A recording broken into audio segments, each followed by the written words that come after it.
Des grues en pleine manutention ce 12 mai 2024 au quai du port d'Oyo.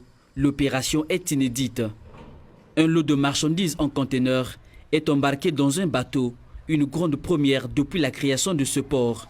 22 conteneurs 40 pieds chargés de bois, pesant 550 tonnes de marchandises et 88 tonnes d'emballage vont être transportés du port d'Oyo vers l'international via Brazzaville et Pointe-Noire.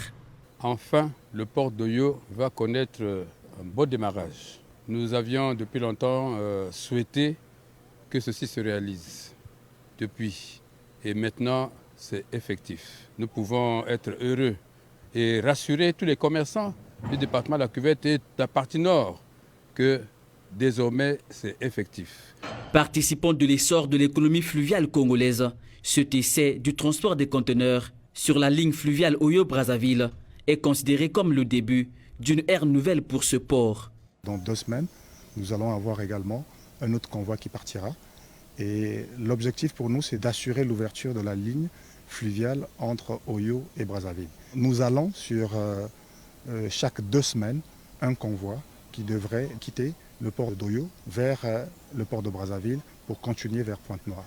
Pour cette année, exceptionnellement, nous offrons une gratuité du stationnement de toutes les boîtes vides, donc les conteneurs, au niveau des installations portuaires d'Oyo. Une opération facilitée par un bureau des services douaniers installé ici.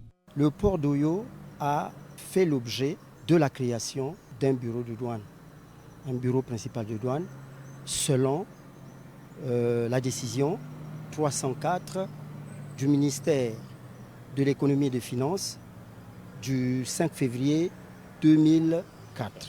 Parce que le président de la République a bien voulu de la mise en valeur de ce port.